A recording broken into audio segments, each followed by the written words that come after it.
Hello student, welcome to creative class. Student जो video लेकर आए वो है MPSC 007।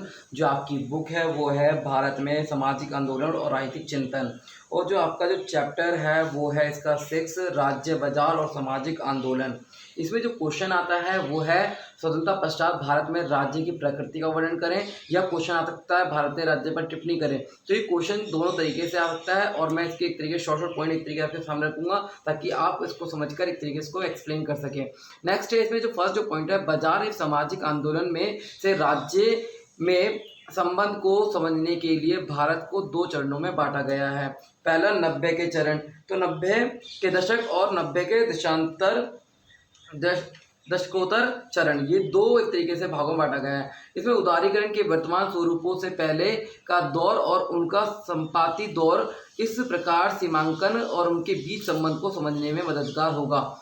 राज्य की प्रकृति, स्वायत्तता एवं क्षमता को समझने के लिए 2 दृष्टिकोण अपनाए गए हैं, मार्क्सवादी और गैर मार्क्सवादी। तो गैर मार्क्सवादी और मार्क्सवादी क्या? मार्क्सवादी भारतीय राज्य को एक धनी वर्गों या जमींदार वर्ग और बुजुर्गा वर्ग, सामंती वर्ग एवं विदेशी बहुराष्ट्रीय कंपनी का प्रतिनिधि मानते हैं, और नवउदारवादी को जन इसे अक्षम पाते हैं, और मार्क्सवादी का जोर इसके वर्ग अभिलक्षण को समझने पर है। नवउदारवादी राज्य को मार्क्सवादी अक्षम, नौकरशाही परस्त पाते हैं, जो पूर्व 1991 चरण वर्तमान उदारीकरण में विकास और प्रगति के लिए हितकार रहा है।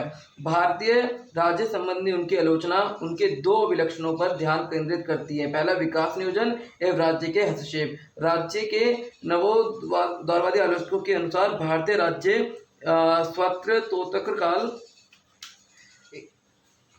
काल अपने अस्तित्व में रहते ना तो किसी विकास लाने में समर्थ रहा है और ना ही गरीबी हटाने में। तो ये इस तरीके से इसमें आप एक्सप्लेन कर सकते हैं कि राज्य के जो भी 2 दृष्टिकोण अपनाए गए हैं, मार्क्सवाद और गैर मार्क्सवाद, मैंने अभी आपको बताया। नेक्स्ट, प्रवृत्ति को फिर से अविभाजित किया जा सकता है। विकास, आधुनिक, व्यवस्थित और नवउदारवादी पहलू माना गया है। मार्क्सवादी पहलू शिक्षा शास्त्रियों और विभिन्न साम्यवादी दलों के द्वारा अपनाया गया है। गैर मार्क्सवादी विकासशील, आधुनिकरण, व्यवहारवादी आदि के रूप में देखा गया है। तो ये जो पॉइंट है मैंने एक तरीके शॉर्ट तरीके से बताया है, जिनको आप एक्सप्लेन कर सकते हैं। नेक्स्ट जो क्वेश्चन के बेस पर आ सकता है चैप्टर में, वह राज्य बाजार और सामाजिक आंदोलन के संबंध का वर्णन करें।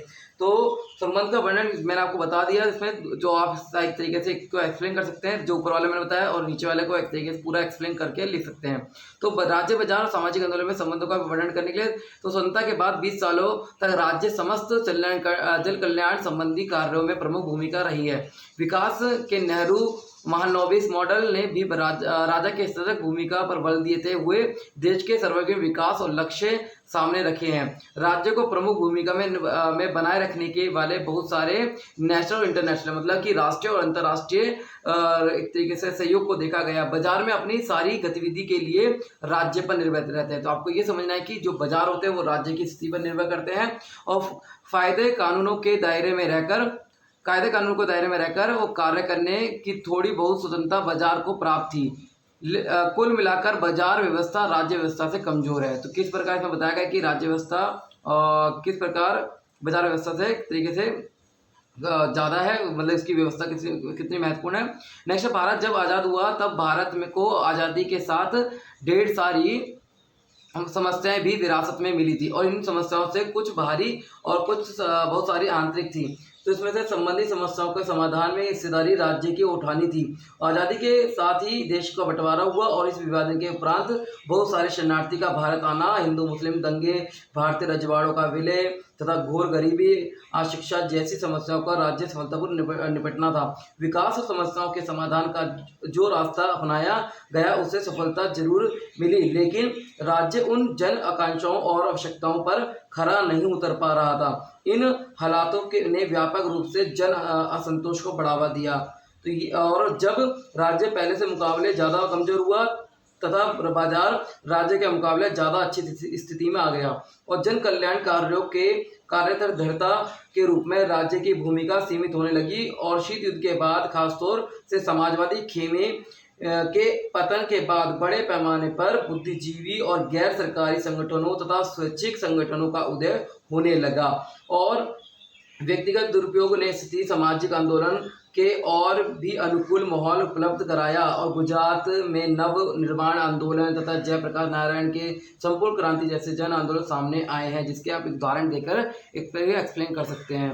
तो स्टूडेंट्स पे क्वेश्चन जो है स्वतंत्रता पश्चात के भारतीय राज्य की भूमिका का वर्णन करने के लिए आ सकता है और राज्य बाजार सामाजिक आंदोलन के संबंधों के बारे में आ सकता है। तो जो भी मैंने स्टार्टिंग से लेकर अभी तक एंड तक बताया, कोई भी क्वेश्चन आता है इसके राज्य को लेकर या बाजार को लेकर, तो आप एक तरीके पूरा एक्सप्लेन कर सकते हैं स्टार्टिंग से, क्योंकि इंट्रोडक्शन बहुत देना बहुत जरूरी होता है। तो मैंने एक तरीके से इस चैप्टर को क्वेश्चन के बेस पे एक तरीके से जो इंपॉर्टेंट क्वेश्चन एग्जाम में आ सकते हैं उसको लेकर एक तरीके सॉल्व किया है। पूरा चैप्टर एक तरीके से बहुत लेंथी तरीके से आपको नहीं बताया, मतलब शॉर्ट तरीके से क्लियर किया है। और उम्मीद करता हूँ कि वीडियो अच्छी लगी, इसको लाइक और शेयर जरूर करें। धन्यवाद।